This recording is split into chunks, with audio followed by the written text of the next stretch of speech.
देखे छिए सब मिस्त्री सब काज कर रहल छथिन। नाली वाला जे प्रोग्राम छै गाँव के ग्रामीण क्षेत्र में से काज भ रहल छै।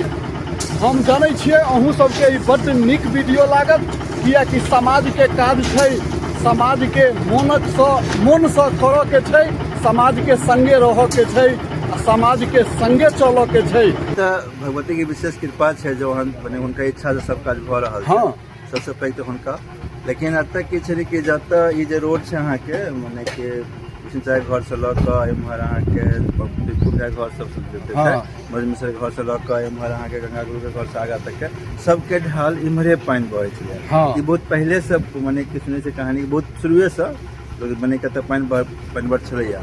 यहाँ तो नाला बनवा जखन एलिए तो अवरुद्ध हुआ लगल इम्हर उम्हर, फिर तालमेल कऽ कऽ एम्हर रणधीर भाई के बहुत बड़ा योगदान, बहुत सहयोग करत, धैर्य भाई के बहुत योगदान, ओहो सहयोग करत। दुनू आदमी मिलकर हमरा कहल कि जेना अहाँ बना लिअ सुविधा से, अपन हम सुविधा से बनबऽ लगलो। जखन आगा बढ़लहुँ तो एकटा क्षेत्र है एकटा मतलब में हम नहीं देव हमर दिक्कत है। आगा अहाँ के नाला पढ़लहुँ तो एकटा ग्रामीण छै जे नाला पढ़ला के भरि देलथि, तो कनी समस्या भेल है। तो हम कहलिए कि अहाँ के सुविधा लेल काज कर रहल छी, जे काज अहाँ के असुविधा भ जाए तो काज क्या करब तखन नहीं, जेना जत तक सुविधा छै ओतऽ बेहतर बेहतर काज करू, जेना रास्ता होते निकालब। कियाकि जे काज केलहुँ है ई थोड़े छै कि हमरा कहूँ तो काज मने एकदम लड़ के कह के एहन बात नहीं छै। अहाँ के सुविधा सुविधा के लेल काज के करबा के छै, तें लऽ कऽ वएह ढंग से सबके प्रेम जोर से मिलजुल कऽ अपन काज के भऽ रहल छै। देखियो मशीन चल रहल छै, हैया नाला के ऊपर जे तार बन्हेले या रॉड रखेले या सब देख रहल छियै अहाँ सब।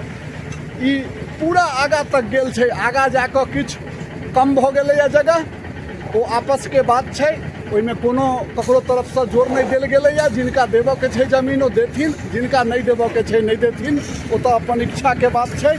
तो देखियौ ई बन रहल छै नाला, बहुत नीक छै यौ। जे भ रहल छै गाँव में कम से कम एतबो तो भ रहल छै, नहीं तो हाँ भला। देखियो मसाला मिलबऽ वाला मशीन छै लागल, सब काज भ रहल छै, मिस्त्री सब लागल छथिन सब गोटे ओरियान में, मशीन चल रहल छै, एहि द्वारा काज भ रहल छै। एम्हर नाला के ढलाई भ रहल छै, आ ओइसँ पहिले जे भेलैया से हैया ई गली के तैयारी भेलैया, देखै छियै ने ढलाई भेलैया। जतेक चौड़ा छै ओइमे खूब बढ़िया व्यवस्था छै, कोनो दिक्कत नहीं छै, नीक ढंग से बनायल गेलैया, जे अहाँ सब मोबाइल के स्क्रीन पर में देख रहल छियै। तो निधियो जमीन पर रहल है और सड़क पर पानी लाग रहल छै, तो अहाँ अगर अंदर से पानी निकासी व्यवस्था कर देबै तो सुविधा तो अहीं के हैत, ओहि पर तो अहीं चलै छी। तो अगर हमरो अपनो रास्ता से कतौ अगर हमरो सुविधा है, ग्रामीण सुविधा है, तो बहुत पैघ अहाँ के उपकार है पंचायत पर, समाज पर, अपना आस पड़ोस पर, अहाँ के अपनो ऊपर में तो मिला के चलो सब आदमी जाके।